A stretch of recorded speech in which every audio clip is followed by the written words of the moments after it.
My father walked into my room holding a single document and told me to sign it before midnight. He said it was just a formality. But the way my mother avoided my eyes, and the way my sister kept filming me without blinking, made my stomach tighten. Because something inside me already knew. This wasn't just paperwork. And if I signed that document, I had no idea I would be legally giving away everything my grandmother left me. And there would be no way back. But what they didn't know was, I wasn't walking into that moment unprepared. I had already done something that changed everything. So tell me this. How do you trap someone who already knows you're the target? If you've ever been betrayed by the people you trusted most, you're not alone. Here we share powerful stories of family, betrayal, revenge, and justice were the quietest. People often have the strongest comeback.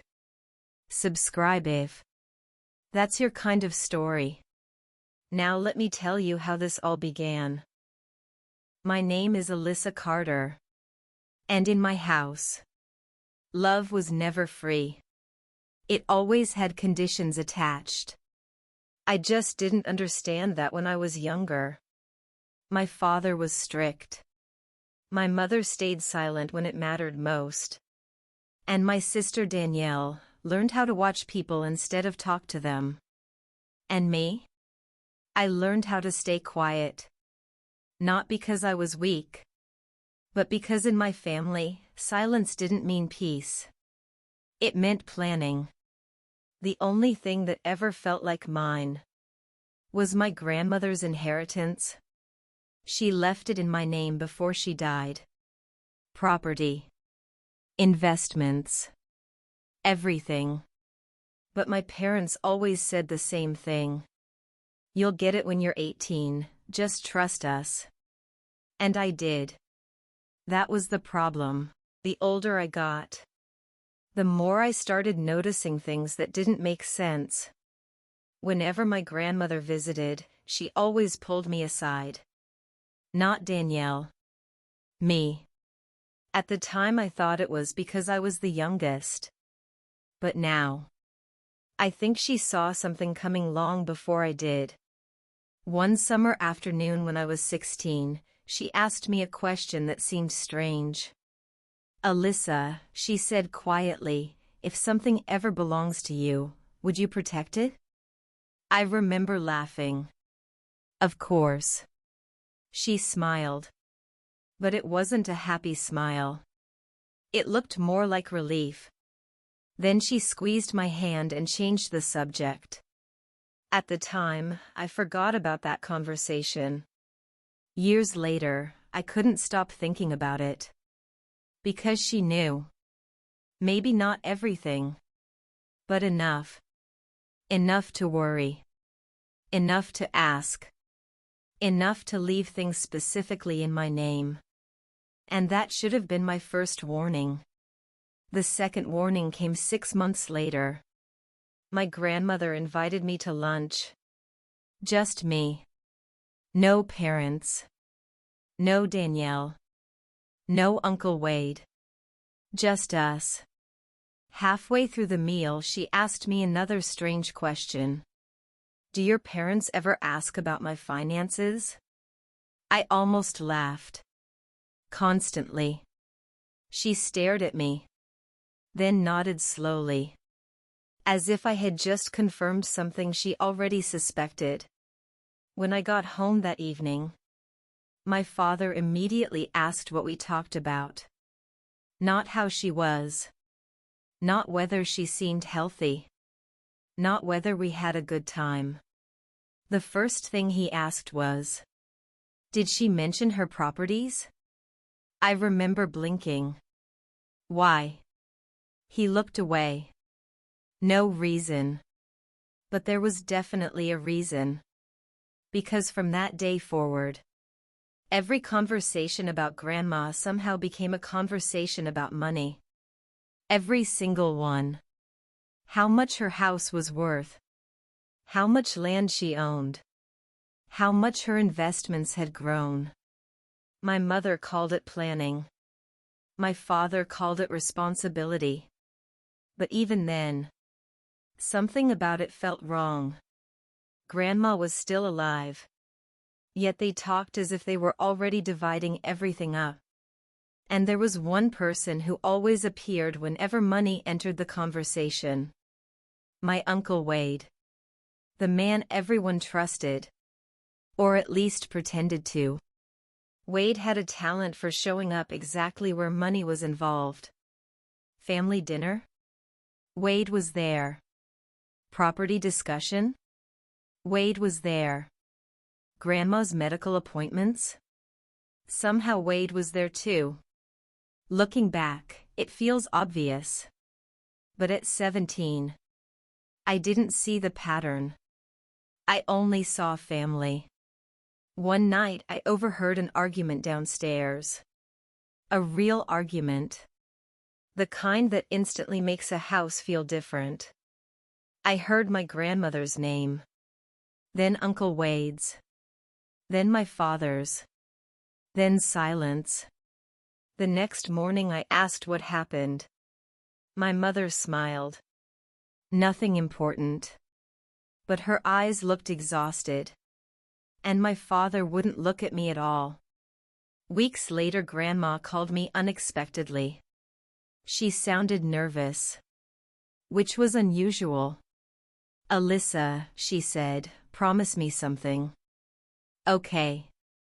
Never sign anything you don't understand." I laughed. "Grandma, I know." "No." Her voice became serious. "Promise me." So I did. And for some reason, that conversation never left me. Months passed. Then her health started getting worse. Family gatherings became tense. My father seemed stressed all the time. Uncle Wade was suddenly around more than ever. Danielle stayed glued to her phone. And my mother became quieter and quieter. It felt like everyone knew something I didn't. Then one evening I came home early from school. I wasn't supposed to be there. I had forgotten my laptop. As I walked through the kitchen, I heard voices coming from my father's office. The door was slightly open. I heard Uncle Wade say, "She'll sign it eventually." My father replied, "She has to."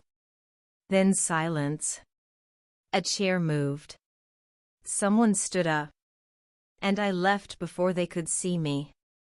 At the time, I convinced myself I misunderstood.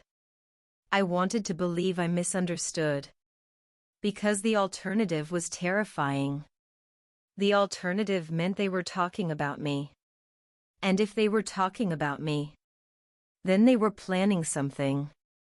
I just didn't know what. Not yet. But the closer my 18th birthday got, the stranger everyone became. My father suddenly started acting interested in my future. My mother asked questions about banking. Danielle kept joking that I'd be rich soon. Even Uncle Wade started calling me more often. Checking in. Being friendly. Asking about school. And every time he smiled, I felt uncomfortable. Because it didn't feel genuine. It felt rehearsed. Like he was investing in a relationship he expected to pay off later. Then my grandmother passed away. And everything changed. The funeral lasted one day. The tension afterward lasted forever. Because for the first time, there was no longer a grandmother standing between everyone and her money. And that's when I started realizing something horrifying. Maybe the inheritance wasn't creating the problem. Maybe it was revealing a problem that had been there all along. The night before my 18th birthday, my father walked into my room without knocking. He never knocked. He held a folder in his hand. "Sign this tomorrow," he said. My mother stood behind him, watching me like she already knew I would hesitate. And my sister? She was recording me. Right there. Waiting. That's when I felt it. Something was wrong. I opened the papers. My eyes scanned the first line. And my stomach dropped before I even understood why. This wasn't paperwork. It was a full transfer of everything in my name. To my uncle. I looked up slowly. "This isn't just a form," I said. My father exhaled like I was being difficult. "Don't overthink it. Just trust us." That word again. Trust. Like it meant nothing. I told them I would sign it in the morning. They agreed too fast. And that scared me more than anything. Firecracker, 1230 to 1800 hours, the move, more realistic plus less perfect. The strange thing about betrayal is that it rarely arrives all at once. Most of the time. It starts as small moments that don't seem important. A comment. A look. A conversation that suddenly stops when you enter the room. At first you ignore it. Then eventually, you realize those moments were warning signs. And by then it's usually too late. I was 17 when I started noticing those warning signs. Not because anyone confessed anything. Not because I found some secret document. But because my family started behaving differently whenever my grandmother's name came up. Before that, she was just grandma. After that, she became an asset. I hate saying it that way. But it's true. Every family dinner somehow turned into a conversation about her property. My father always seemed to know exactly how much everything was worth. The cabin near the lake. The investment accounts. The rental properties. The farmland. The savings. He knew every number. Every detail. Every estimate. Looking back, it was strange. At the time, it felt normal. Because when you grow up around something, you stop questioning it. One evening I walked into the living room and found my father, mother, and Uncle Wade sitting around the dining table. The moment they saw me, they stopped talking. Not gradually. Immediately. Like someone had pressed a mute button. I remember standing there awkwardly. Did I interrupt something? My father smiled. Just adult stuff. Adult stuff. That was the answer I got for years. Adult stuff. Questions about money? Adult stuff. Questions about property? Adult stuff. Questions about grandma's will? Adult stuff. Everything was adult stuff until suddenly it became my problem. And by then nobody wanted to answer questions anymore. A few weeks later, my grandmother invited me to spend the weekend with her. Just the two of us. It ended up being one of the most important weekends of my life. Although I didn't realize it then. We spent most of the time doing normal things. Watching old movies. Cooking together. Walking through town. But on the second night, something happened. We were sitting on her porch watching the sunset. Neither of us speaking. Then she suddenly asked, "Do you trust your father?" The question caught me completely off guard. I laughed nervously. What kind of question is that? A simple one. I looked out toward the road. Of course I trust him. She didn't respond immediately. And somehow, that silence felt heavier than any answer. Finally she nodded. Then changed the subject. At the time I thought the conversation was strange.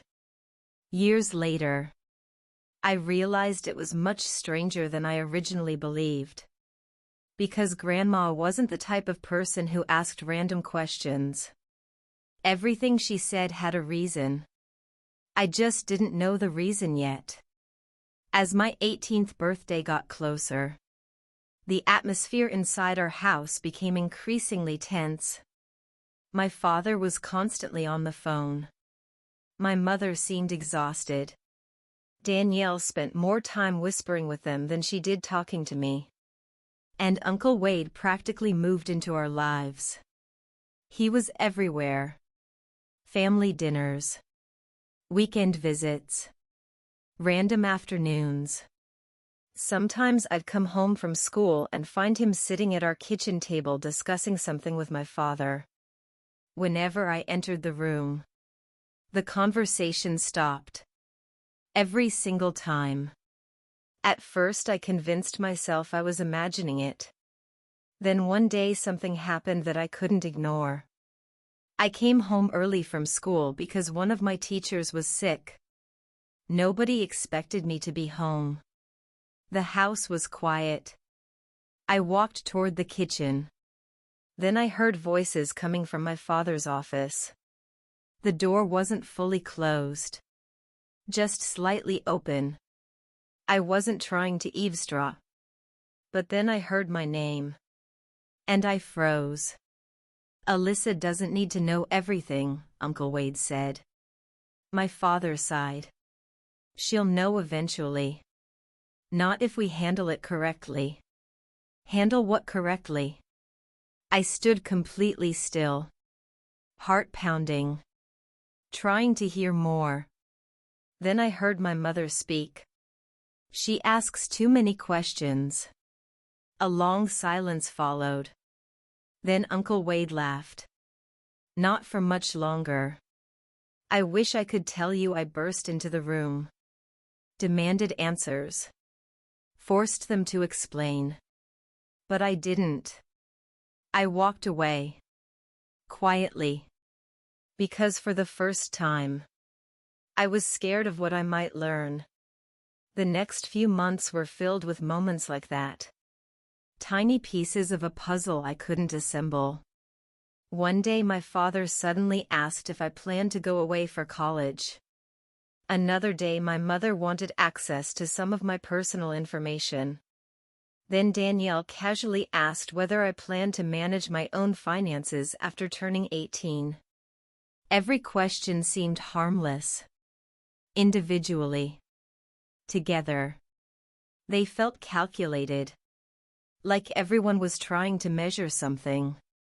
Preparing for something. Waiting for something. Then came the funeral. The day everything truly changed. I remember standing beside my grandmother's grave. Rain falling. People crying.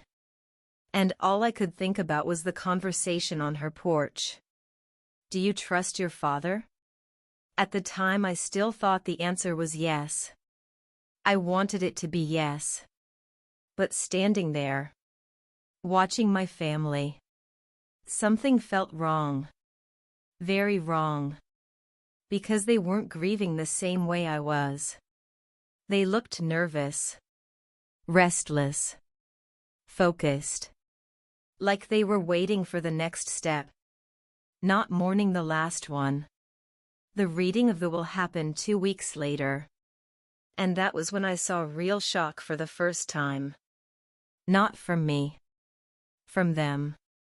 Because when the attorney explained the structure of the inheritance, my father stopped smiling. My mother's face became pale.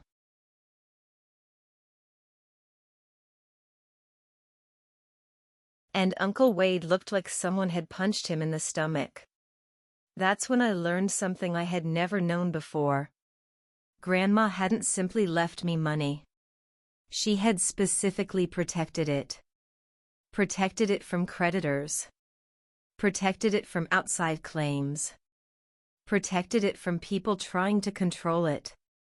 At the time I thought she was just being careful. Now I understand something else. She wasn't protecting the inheritance. She was protecting me. And somehow, that frightened my family more than anything else. After the meeting, nobody spoke during the drive home. Not a single word.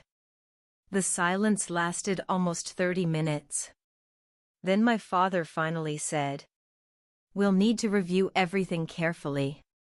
The way he said it made my stomach tighten. Not because of the words. Because of the tone. For the first time, the inheritance sounded less like a gift and more like a problem. A problem they were trying to solve. And I was standing directly in the way. And I was standing directly in the way. At first, I tried to convince myself I was imagining things. People do that when they're scared. They look for easier explanations. Safer explanations.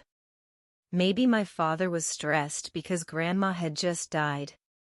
Maybe my mother was exhausted from everything that had happened. Maybe Uncle Wade was only worried about legal complications. Maybe there wasn't some hidden plan. Maybe there wasn't a betrayal waiting around the corner. Maybe I was just grieving. I wanted that to be true. I really did. Because the alternative meant something much worse. The alternative meant that people I trusted most were hiding something from me.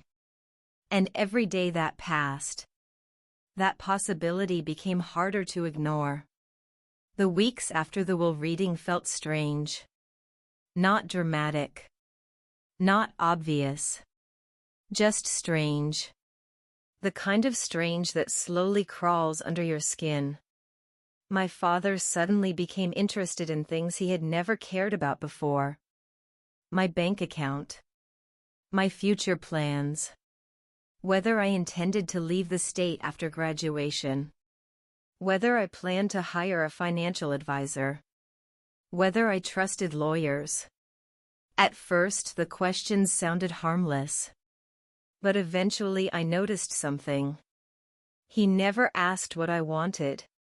He only asked questions that involved access, control, authority, information. The answers never seemed to satisfy him. Almost as if he wasn't having a conversation. He was gathering data. And then there was Danielle. For most of our lives we weren't particularly close. We weren't enemies. We just existed in different worlds. But after Grandma died, Danielle suddenly became interested in spending time with me. She'd invite me shopping. Ask me about college. Ask me about relationships. Ask me about money. Especially money. One afternoon we were sitting in a coffee shop when she casually asked, "So what are you actually going to do with all of it?" I frowned. All of what? The inheritance. The way she said it bothered me. Not because of the question. Because of the assumption. As if the inheritance already belonged to everyone.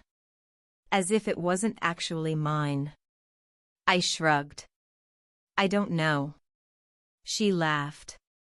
You better figure it out before Dad does. Then she immediately changed the subject. Like she hadn't said anything at all. But I couldn't stop thinking about it. Before Dad does. Why would she say that? Why would that even cross her mind? The more I paid attention, the more little comments started appearing everywhere.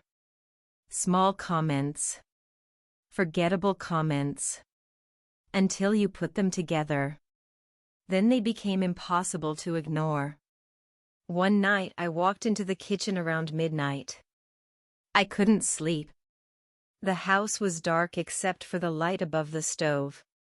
My mother was sitting alone at the table. Staring at nothing. For a moment she looked older than I had ever seen her. Tired. Worried. almost guilty. She looked up when she noticed me. And for a second, I thought she was going to tell me something. Anything. The truth. A warning. A confession. Instead, she asked, "Have you talked to your father about the inheritance yet?" I felt my stomach tighten. No. She nodded, then looked back down at her coffee. Conversation over. That was it. But as I walked away, I heard her whisper something. So quietly I almost missed it. "Please don't make this harder than it already is." I stopped. Turned around. "What?" She shook her head. "Nothing." I wanted to push. I wanted answers. But something told me she wouldn't give them. Not then. Maybe not ever. So I went back to my room and spent the rest of the night staring at the ceiling, wondering what exactly was becoming harder. A few days later, I found something I wasn't supposed to see. My father had left his office door open. Just slightly. I wasn't snooping. At least not intentionally. But as I walked past, I noticed paperwork spread across his desk. My name was on several pages. That caught my attention immediately. I stepped closer. Only for a second. Just long enough to notice something strange. The dates. Some of the documents were recent. Others were years old. But all of them had one thing in common. They involved assets connected to Grandma. Then I heard footsteps. I backed away instantly. By the time my father entered the hallway, I was already walking toward the stairs. Trying to act normal.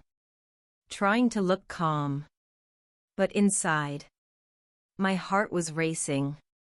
Because I couldn't shake the feeling that preparations had been happening long before Grandma died.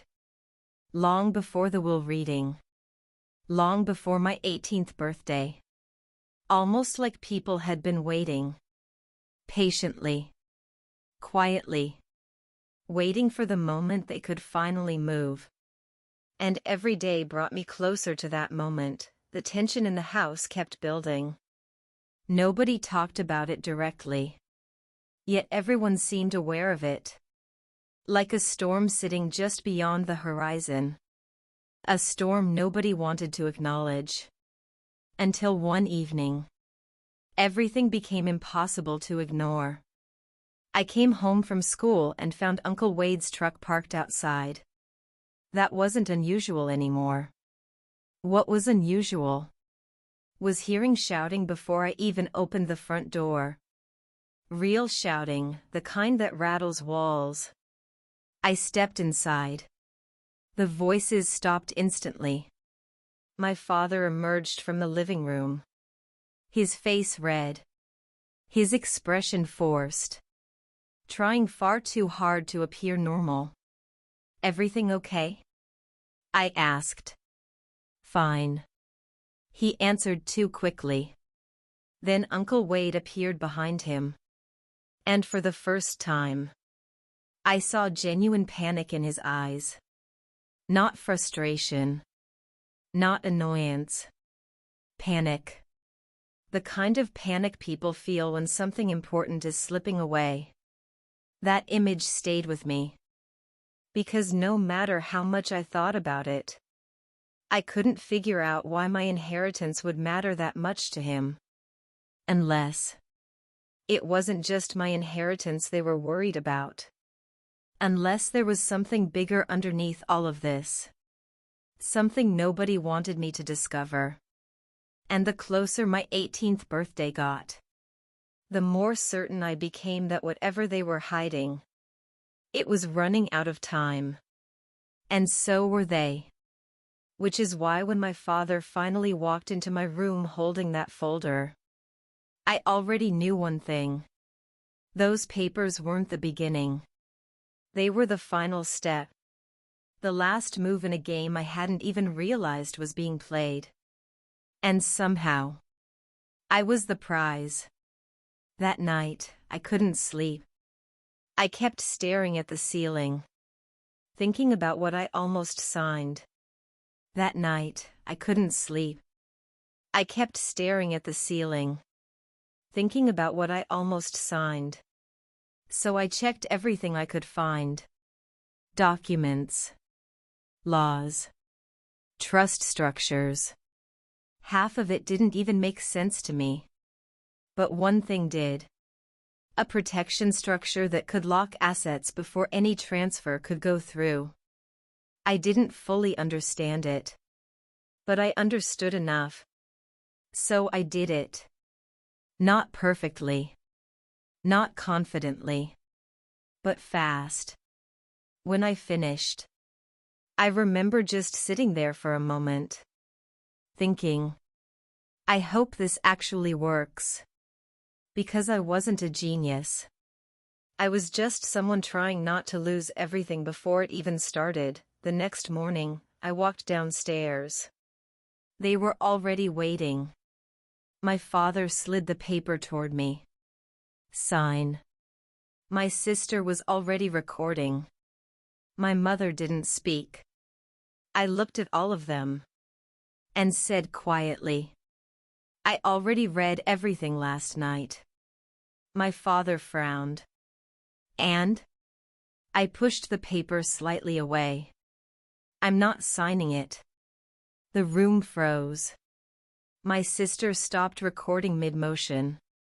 Not slowly. Instantly. My uncle leaned forward. What do you mean you're not signing? I looked at him and said, because it's already protected. That's when I showed them my phone. The confirmation. The trust structure.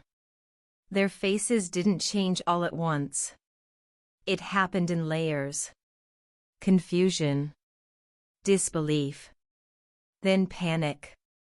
My father stood up slightly. What did you do? And for the first time, he didn't sound in control anymore. For a few seconds, nobody moved. Nobody spoke. It was almost surreal. Because all the tension that had been building for months, all the secrets, all the whispered conversations, all the strange looks, had suddenly crashed into one moment. And nobody seemed prepared for it. Least of all them. My father stared at the screen. Then at me. Then back at the screen. Like if he looked long enough, the confirmation would somehow disappear. My mother finally spoke. Her voice barely above a whisper. What do you mean protected? I noticed something strange. She wasn't asking because she didn't understand. She was asking because she hoped she had misunderstood. There was a difference. A very important difference. I looked at her. It means the assets can't be transferred. Silence. It means nobody can move them. More silence. It means nobody can sell them. And that was the sentence that landed. Not the first one. Not the second one. The third one.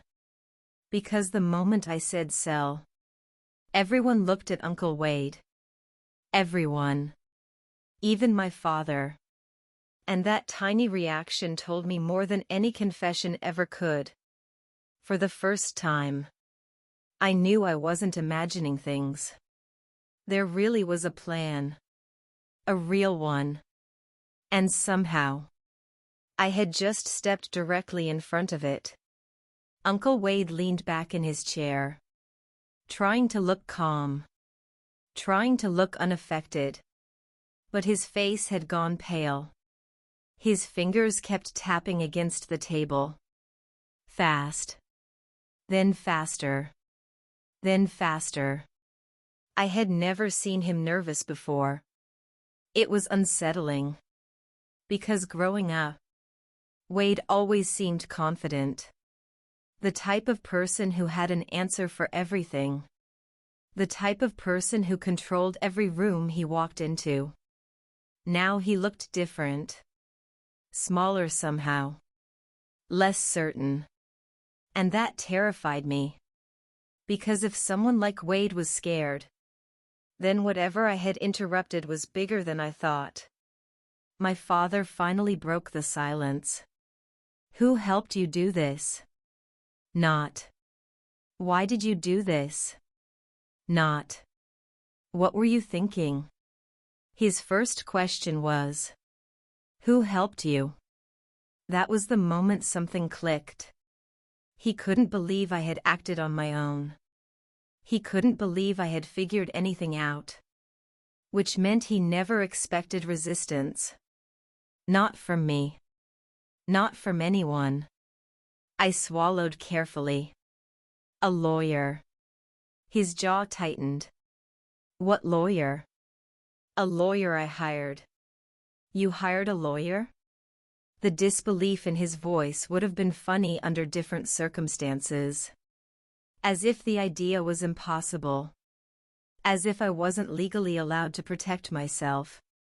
As if the inheritance somehow belonged to everyone except me.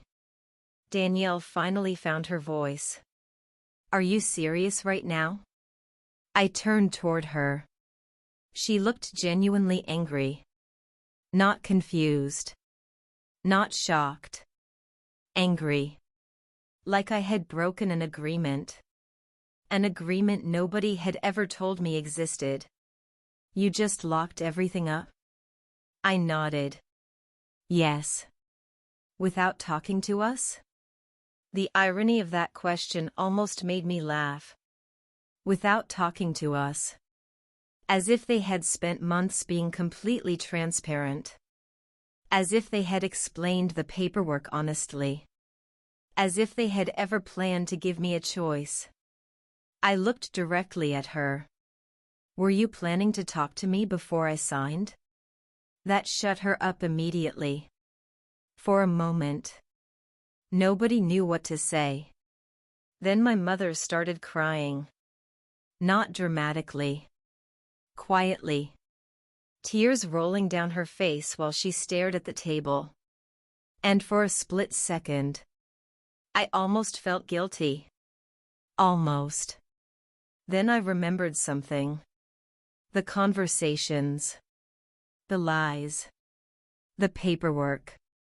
The pressure. The secrecy. And the guilt disappeared. Because nobody had forced them to do any of that. They had chosen it. My father stood up. Slowly.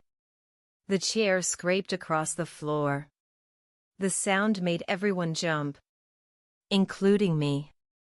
For a moment I thought he was going to yell. Instead, he took a deep breath.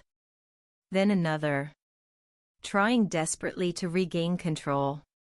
Trying desperately to put the situation back inside a box he could manage. But the problem was obvious.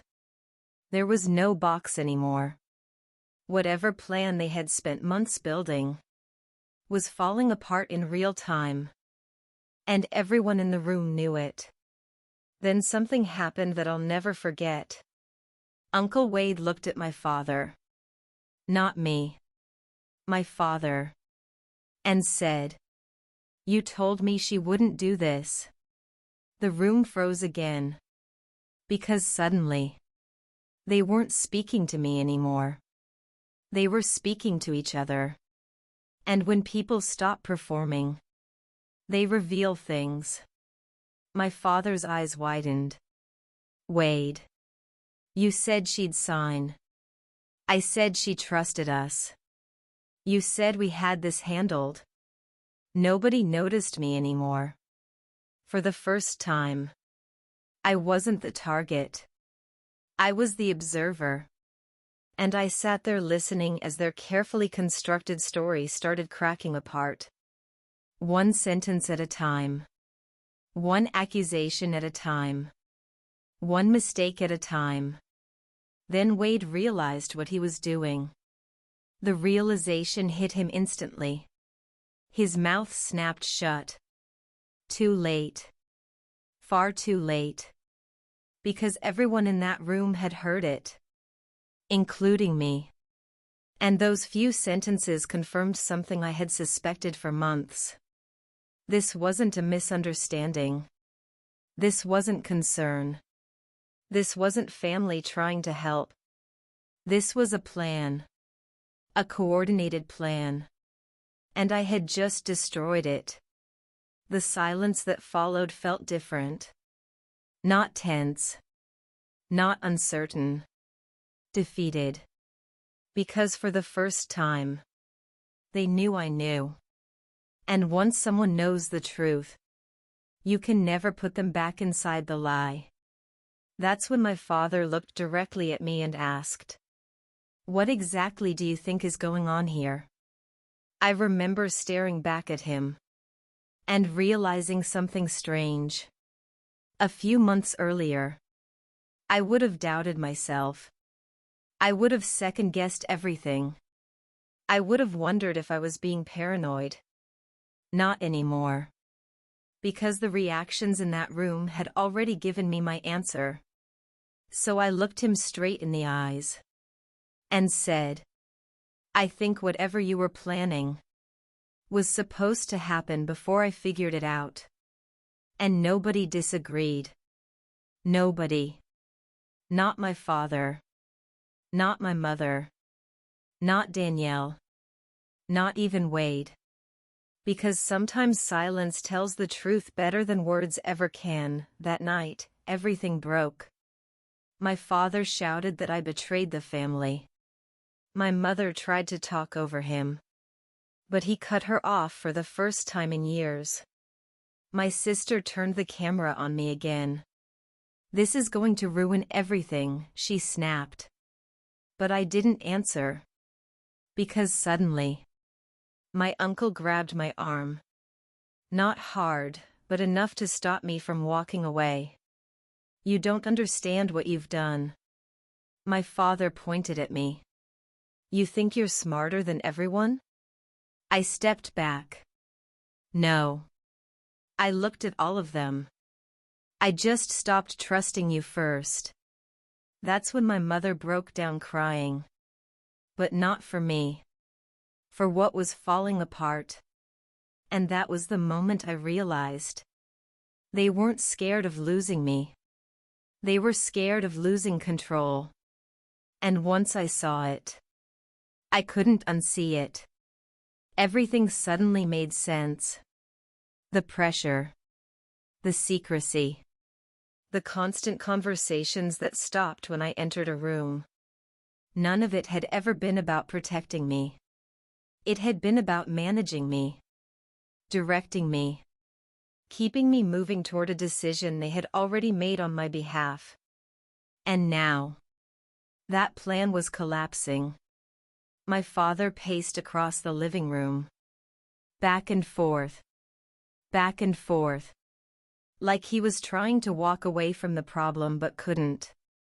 Every few seconds he'd stop. Point at me. Start speaking. Then stop again.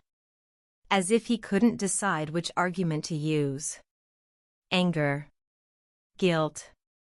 Authority. None of them were working anymore. And he knew it. "You have no idea how complicated this is," he finally snapped. I nodded slowly. "Then explain it." That only made him angrier. Because explanations require facts. And facts were the one thing nobody wanted to provide. My mother suddenly stood up. "Alyssa, please." Her voice cracked. For a moment she sounded sincere. For a moment she sounded like my mother again. Not part of whatever this was. Just my mother. The woman who used to read stories to me when I couldn't sleep. The woman who packed my lunches. The woman who sat beside my hospital bed when I broke my arm at 10 years old.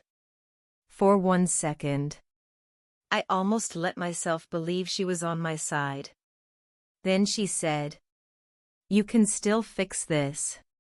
And just like that, the feeling disappeared. Fix this. Not, let's talk. Not, tell us what you're afraid of. Not, help me understand. Fix this. As if I had broken something. As if I was responsible for the situation. As if their choices had somehow become my fault. I looked at her. What exactly am I fixing? She didn't answer. Nobody did. Because nobody wanted to say it out loud. The truth sounds very different when you're forced to hear it. Danielle suddenly laughed. A short, bitter laugh. I turned toward her. She shook her head. I can't believe you're doing this. Doing what? Acting like the victim. That one hurt. More than I expected. Because if there was one person I thought might understand, it was her. We grew up in the same house. We saw the same things. Or at least I thought we did. Apparently not. You think I'm the problem? I asked quietly. I think you're selfish. The word hung in the air. Selfish. For protecting something that belonged to me. Selfish. For refusing to sign papers I didn't understand. Selfish. For asking questions. I realized then that none of them were looking at the situation the same way I was. To me, this was about trust. To them, it was about access. And those are very different things. Uncle Wade finally stood. Slowly. Carefully, trying to appear calm. But the calm looked forced. Like someone trying to hold water in their hands.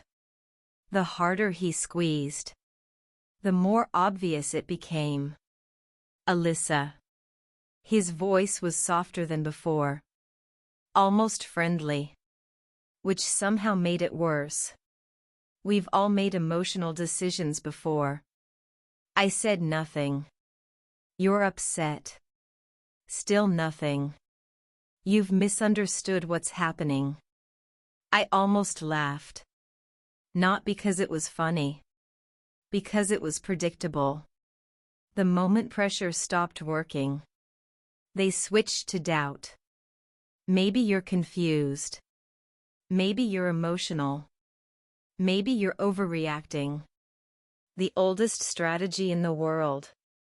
Make someone question their own judgment. The problem was, I wasn't questioning it anymore. Not after the documents. Not after the lies. Not after the reactions I just witnessed. You can stop pretending, I said. The room became silent again. Wade blinked. What? You can stop pretending this was about helping me. Nobody moved. Nobody spoke. And in that silence, I got my answer. My father slammed his hand against the table hard enough to make everyone jump. You think you're so smart. I looked at him. No. Then why are you doing this? Because I've finally stopped accepting the reality they wanted me to believe. I looked around the room. My father. My mother. My sister. My uncle. The people I had trusted my entire life. And for the first time, they didn't look angry. They looked scared. Because for years they had operated under one assumption. That I would never question them.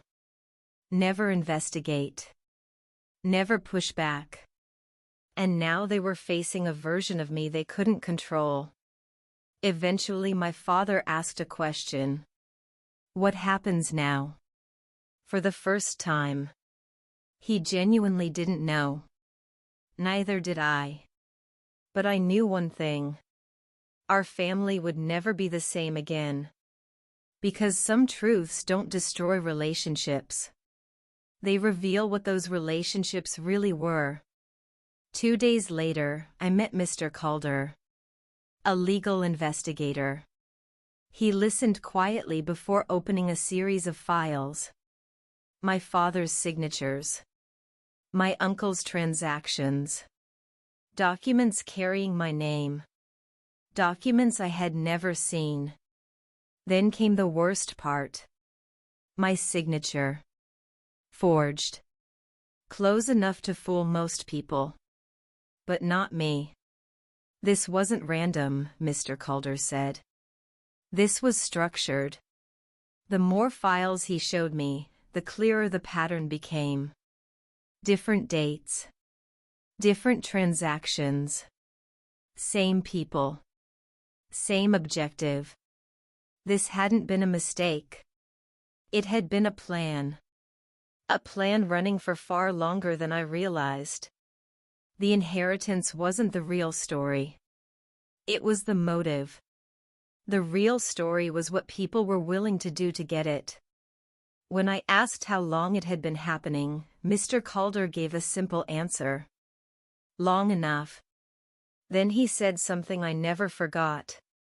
There are two kinds of people in situations like this. People who want the truth, and people who want the truth to disappear. My family had already chosen their side.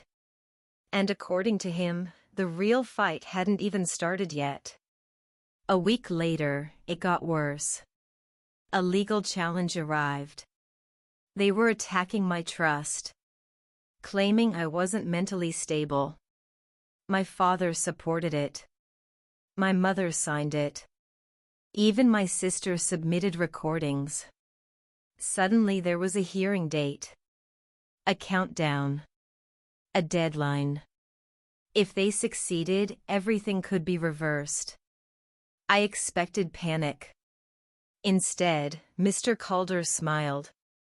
Good, he said. Now we stop reacting. That's when everything changed. He launched a full investigation. Not into me. Into them. And what came back was devastating. Hidden accounts. Unauthorized sales. Forged approvals. Assets moved behind closed doors. The evidence kept growing. Not shrinking. Growing. And strangely, I didn't feel angry. I felt tired. Because everything finally made sense. The pressure. The secrecy. The lies. The constant effort to keep me uninformed. For months I kept asking why. Why risk everything? Why destroy a family? Now I knew. Because none of it had ever been about family. It had been about money. And money has a way of exposing what people spend years hiding. The hardest part wasn't the fraud. It was realizing every document had a face attached to it. My father. My mother. My uncle. People I loved. Or thought I loved. At one point I asked Mr. Calder a question. Did they ever care? He thought for a moment. Then said, I think people can care about someone and still make terrible choices. That answer hurt more than I expected. Because monsters are easy to hate. Family isn't. Eventually the investigation uncovered more than enough. Enough to stop them. Enough to expose them. Enough to hold them accountable. And for the first time, I understood something important. The consequences no longer belong to me. They belong to them. Within weeks, everything froze. Accounts locked. Deals collapsed. Investigations opened. Then my phone lit up one final time. A message from my father. We were your family. I stared at it for a long moment. Not angry. Not emotional. Just clear. Then I replied. You weren't my family. You were just the first people I had to survive. And I put the phone down. Because I finally understood something important. Family isn't what you're born into. It's what doesn't make you prepare for war just to feel safe.